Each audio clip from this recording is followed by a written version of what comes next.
I'm going to talk today about semantic communication. I think this week we already heard something about semantic communication, and next day we will even hear even more about semantic communication. But still, I will try to throw in some own thoughts about it that we had from an information theoretic perspective. So that's not only me working on this topic, semantic communication, but rather it's a joint effort here that we started some time ago, or very recently in Dresden, with my colleagues Javad Golipur and Gerhard Fettweis, and we're all from TU Dresden. Okay, so let's look what I want to talk about today. So it's basically a very brief outline agenda, what I'm trying to do. So I want to study semantic communication, or I want to present semantic communication as we try to approach it. And we want to do this from a probabilistic way, from an information theoretic perspective, like continuing this line of thinking that we had in information theory to kind of extend it to semantic communication. Let's see if this makes sense. Once I've done this, I will try to look at some error events or some ways what can happen when we talk about the semantic communication model. And we will see that basically once we go to the level of semantic, we will have some noise, some errors. And as I will argue, in our model, these can either come from a physical channel or something that we call a semantic channel. Let's see. So let us start slowly. A little bit faster? Yeah. Okay. So let's try to approach the problem of semantic communication. I mean, coming from an information theory background, we all know that Shannon, his main idea was forget about semantics. We just have data, we just have bits. We want to convey these messages, these bits, as efficiently as possible. Don't care about semantics, just take pure message bits. That's it. And then you take it from there.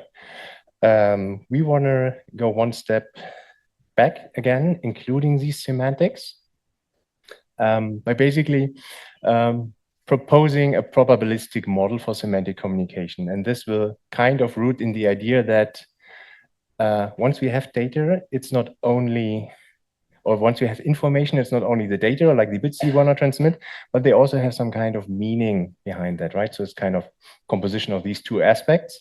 So basically, we want to take these information theoretic framework from Shannon, extend it back to including some kind of these semantic aspects here, right? And there we want to follow these line of thinking of Shannon to establish this as well.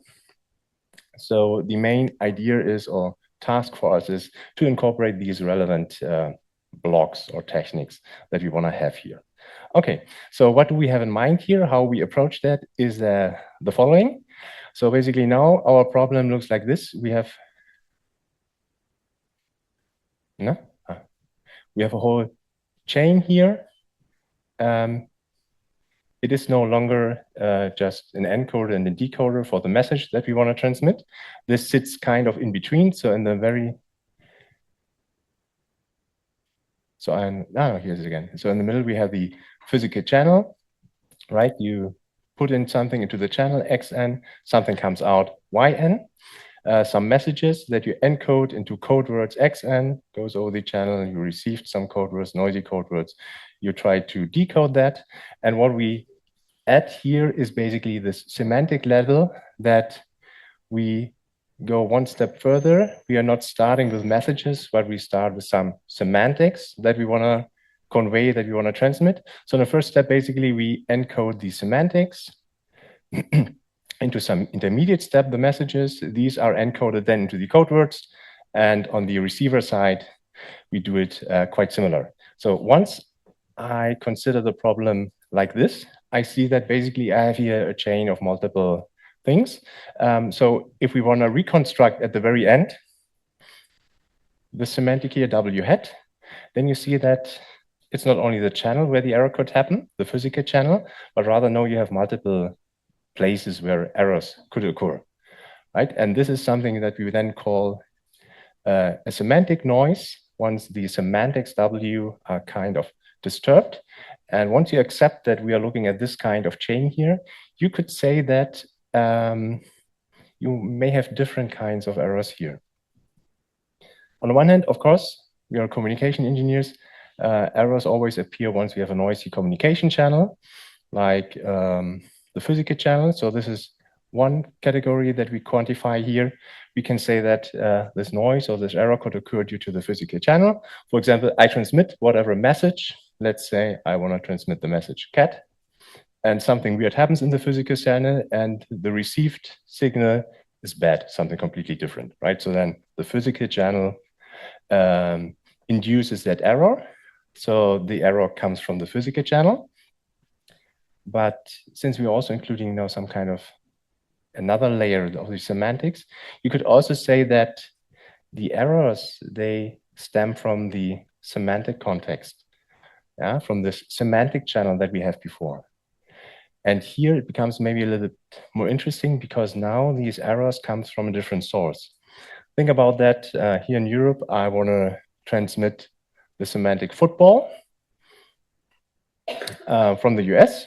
And at the receiver side, maybe I receive football, but my context is completely different because I'm in the UK and I interpret it as something different, right? So even though the message maybe here has no error, the semantic is different, or the meaning, right? Because football, I don't know, in the US, it refers to football. In the Europe, maybe we think of what they call soccer. So maybe this caused some noise or disturbance here, right? So my bottom line is basically that now, once we have this additional layer, the errors may come from two sources, either the physical channel or the semantic channel that we have. Okay, so how do we model that? From an information theoretic perspective, we say that, okay, we have semantics and we have these messages, and first we map these semantics to messages that we consider afterwards. And once we have these data, we say that once I have data, it also offers room for some interpretations, as we've seen with that football example, right? So I will not have a one-to-one mapping always between semantics and the code words, right? Because here's another example. I mean, if I have, for example, the word financial institution, the word bank, this could have different meanings, right? It could be that I'm referring to a financial institution, this is a bank. Or maybe if I'm in nature and I'm close to a river, I mean actually the riverside with bank, right? So once I include these semantics, a message may have different meanings here. And for that reason, I will not consider a one-to-one mapping between these messages and semantics, but rather some probability distributions between them, right? So taking it one level more abstract, this means that we have some kind of intrinsic ambiguity, that the entropy W given M is something positive, right? Because we do not have any longer a one-to-one mapping between the message and the semantics. Okay, this is one thing in general, right? For example, the word football could mean different sports depending on the context, for example. And this is, or this ambiguity, because it can mean different, can have different meanings. We tried to model that as well. And we thought that, okay, how can we approach that? And we thought that, okay, maybe it also depends a little bit on the context, right? On the surroundings, on my site information, what I have. And this we call then context, right? And context kind of defines a little bit how this mapping between semantics and messages takes place. And you can say that in general, yeah, okay, we include these context Q. And maybe from an information perspective, I could argue or say that, okay, if I'm making the context precise and fixing the context, right? If I'm giving you the context, Q, then this ambiguity that I had before between semantics and messages, this may disappear. I mean, if I'm talking about football and now I'm giving you the context, I'm a US guy, I don't care about European sports, I'm in the US, then maybe I know what is meant by football, right? And then this ambiguity vanishes. Okay, so this means in an abstract way, the semantic encoder, what does it do?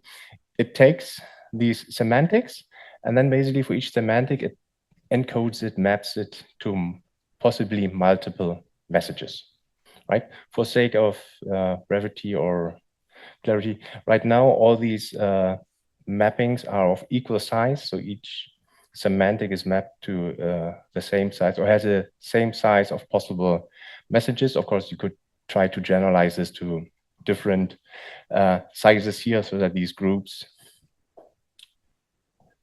here are of different size, but right now each semantic is kind of mapped to the same number of messages. And if we want to try to relate that to the previous setup that we had before in the Shannon setup, right? Forget about semantics. This would basically boil down then to an extreme case that each semantic is basically mapped to one message. So this layer is gone, and we're back to the previous setup that we all are aware of very well. Okay. So once I've tried to set up the scenery, I want to now study it a little bit. And as I tried to argue in the beginning, now I have kind of different channels, the semantic channel, also the noise channel. They may be responsible for inducing errors or limitations. So let's see what could happen in the physical channel.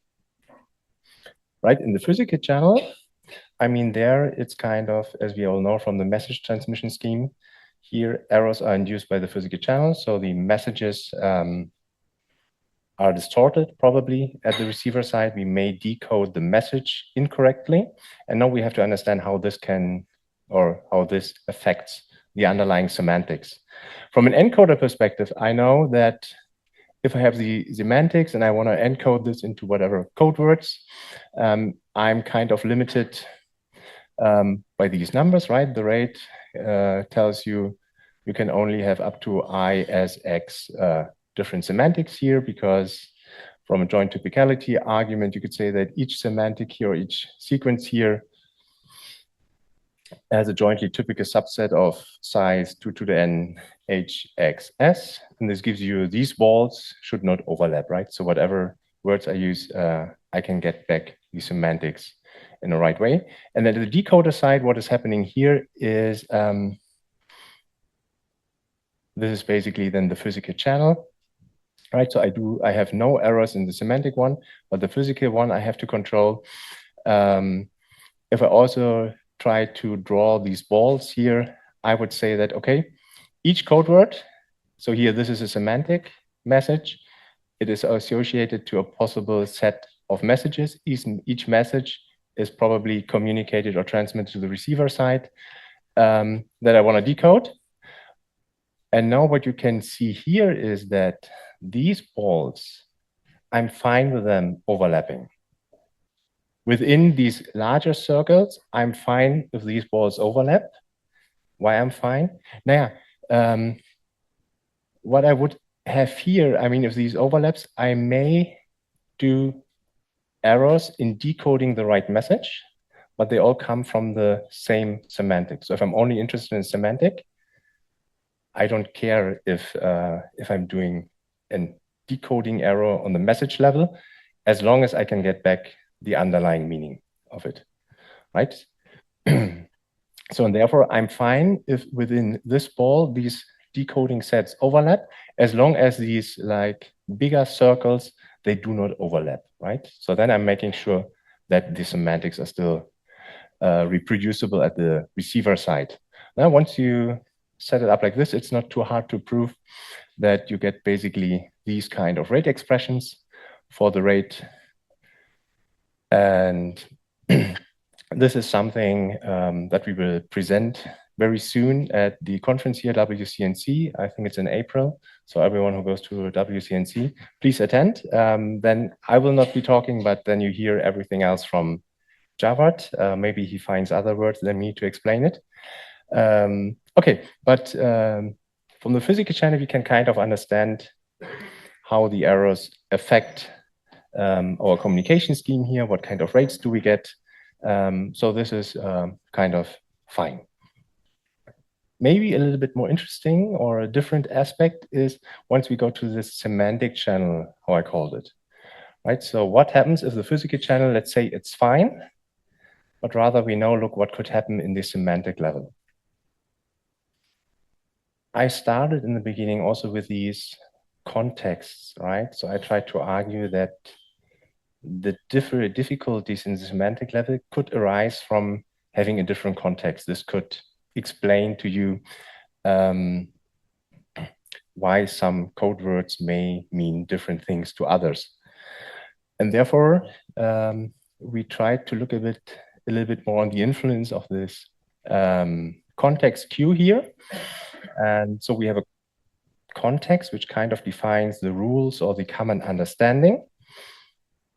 And now basically, if you think of it, you have a transmitter receiver, then you can easily think of different cases here, how the context could look like. I mean, it could look like that the context queue of the receiver side is included in the one of the transmitter side. I have examples for that, how you could fill this with live, or the other way around, or they may even be disjoint, like say that your context is the language you're using. I'm speaking English, the other person speaks Chinese. We have no clue what the other says. I'm saying something in German or in English. The other person speaks only Chinese, has a different context. Even if he can correct the word I'm saying correctly, he has no idea what I'm talking about. Or maybe in general, we may have some kind of partial overlap here, right? So these contexts may introduce these ambiguities. I mean, everyone, in particular language, you can easily see it. Right? So I'm coming rather from the north of Germany, but if I'm speaking now to someone from the south, so let's say Bavaria or Austria, and they talk about Obi and Aufi, for me, it's the same, or it sounds like the same, but an Austrian guy will immediately distinguish what Obi means and what Aufi means. So one is more like up and the other is actually down. For me, coming more from the northern part, it's, yeah, the same. Okay, I mean, how this also could look like, here's another example. Maybe it's not that visible what I'm trying to say here, but maybe here can also refer to the example that we had with the football, right?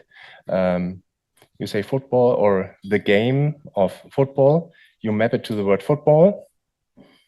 And then the other guy in Europe sees football, but would decode it as a wrong sport, like more like soccer, right? And then you have kind of, even though they're actually mappings, it's a wrong mapping, context is different, and you end up with something else. Okay, let me try to look at these cases here and to fill them more with life. And we thought that, okay, maybe we can model it like a state-dependent channel, right? So we have a context here, which kind of triggers the semantic channel. And in general, this context is given kind of to the encoding side and also to the decoding side.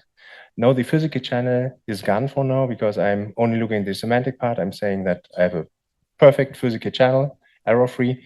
Only semantic may differ. And here the context actually triggers potential errors, right? The context is a little bit different. And in general, this context may differ from the transmitter to receiver side. So we call it Q1, Q2. Maybe they have different contexts. And then we started to map it to all these special cases that I tried to show before. And this is the first one. Let's assume they have the same context. That is fine.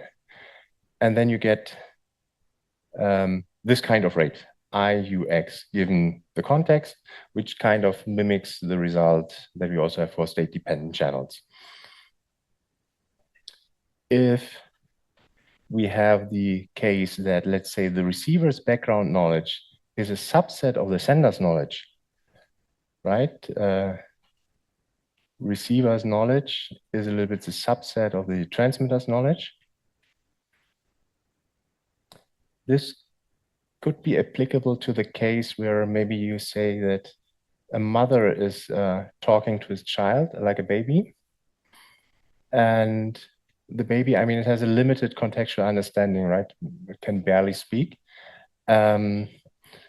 So their context is a little bit, the mother is as a more powerful knowledge in terms of communication. So it's very limited what the child can do. So the mother kind of have to adjust how to talk to the baby to make her understand everything. Right? And this is basically how we translated it to the state-dependent modeling, is that we now say that, okay, apparently if the one is a subset of the other, we say that, okay, we could maybe decompose it into two states where the receiver, the child, has only a subset of it available, right? Because it's not yet that developed in terms of language, while the transmitter, the mother, has a full context available. Once we input that into our framework, we get a rate expression again. And you see that this is quite similar to the previous one, but we are losing something in rate, which is kind of at least intuitively understandable, because if the receiver is less capable, we lose something. We can also do the other way around. Let's say now the child answers, it communicates back.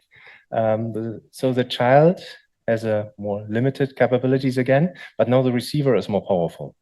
I mean, now the receiver is more powerful means that maybe it can even make out more out of the limited amount what the baby is talking, because the mother knows the baby, she knows how the world is working. She can take all the surroundings and everything into account, and can make out of the communication from the child a little bit more, right? Because she knows if the baby is crying, then probably she knows maybe the baby is hungry because it has eaten 4 hours ago the last time. Something like this. Okay, and here, likewise, we can model it like this, or we try to model like this. We have a context. Now, the subset is only given to the transmitter side, while the receiver side has something in addition. Once we plug it in, we end up with a rate which is increased to the previous case. And now it only remains to that part where it is partially overlapping.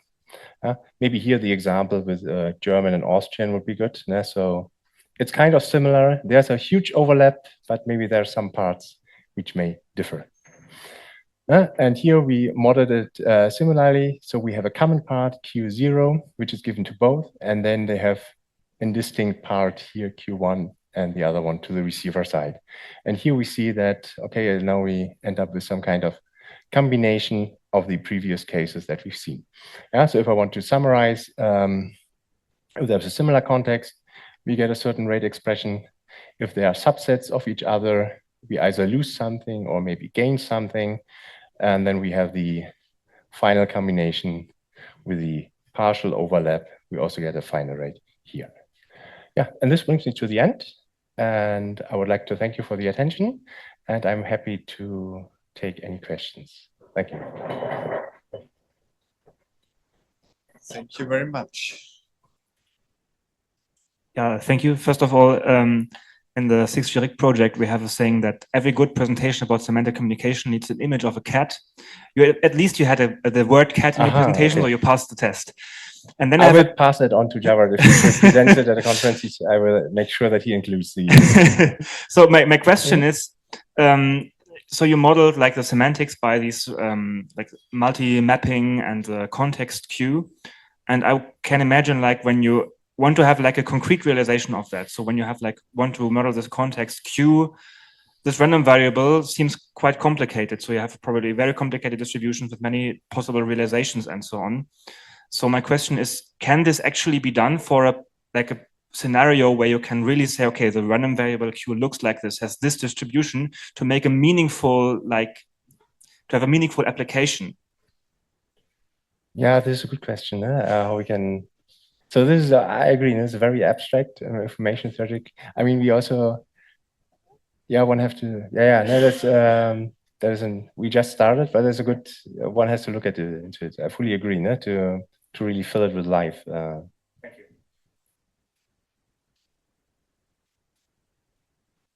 you. Thanks for the really interesting talk. Regarding your example with the mom and the child, would it also be possible to have this is one-to-one channel, would it also be possible having a one-to-end channel? For example, the child cries and the mom understands something different than the dad, for example. I think this is quite realistic. True. And then I even have different contexts, mom and dad.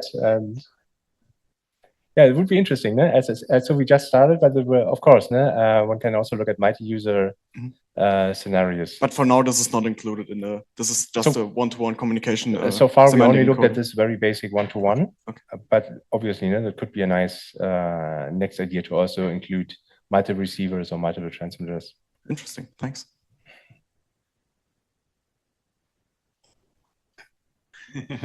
Very quick.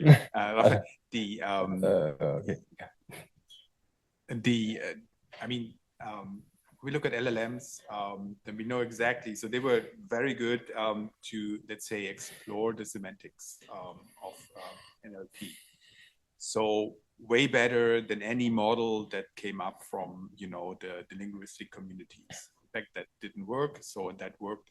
So but this is so they work like an autoregressive model, right? So anytime you get an output, that output is fed back into the input queue, and then it goes like this. And I couldn't see this, which is not a big problem, but maybe I've missed something. But this creates the complicated behavior, and that is what it brings it to life, and why this has so much, created so much attention, why it works so well. So, Is there an autoregressive? So we haven't looked at it yet, no? But I agree, no? So one could also try to learn that.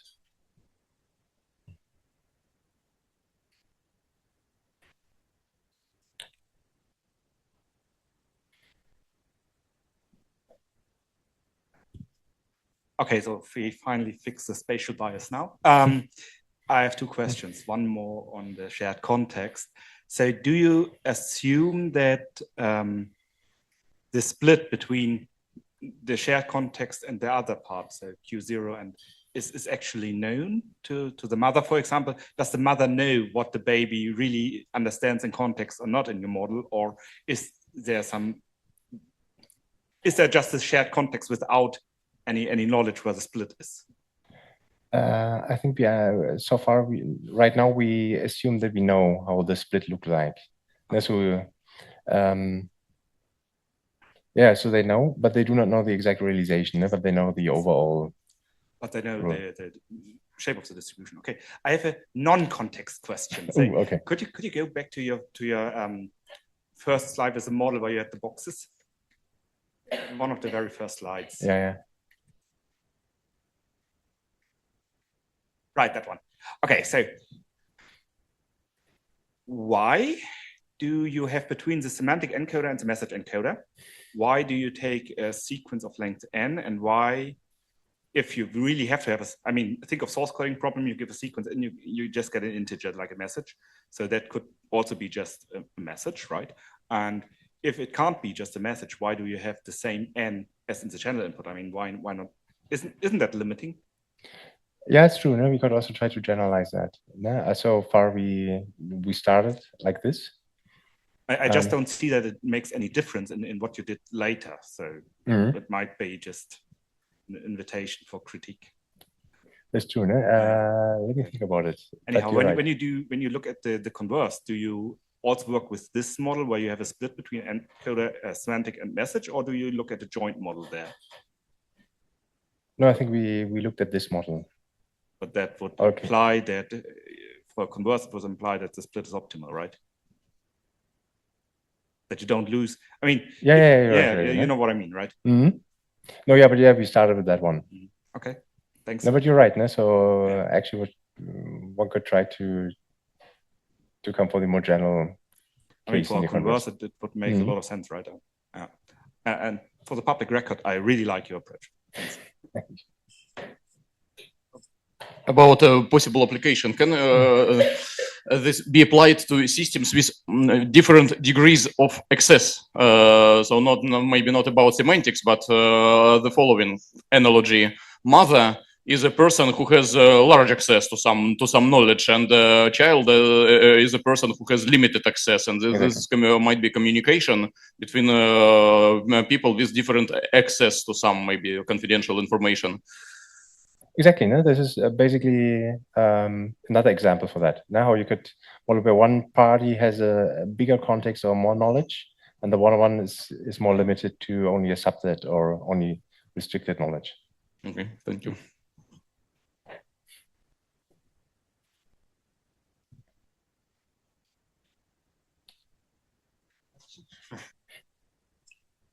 Okay, I heard quick questions, so I'll only ask this one. Was it a deliberate choice that the message sets of the sender and of the receiver are the same size or the same set? Because the mother probably knows more concepts than the baby knows. Yeah, true. No? So far, we only started with that one, but you're right. No? So right now, we equally sized everything, but this does not need to be the case in general. No? So it's... Mm-hmm.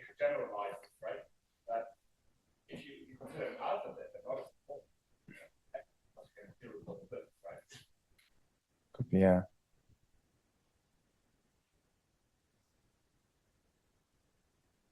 Yeah, I think.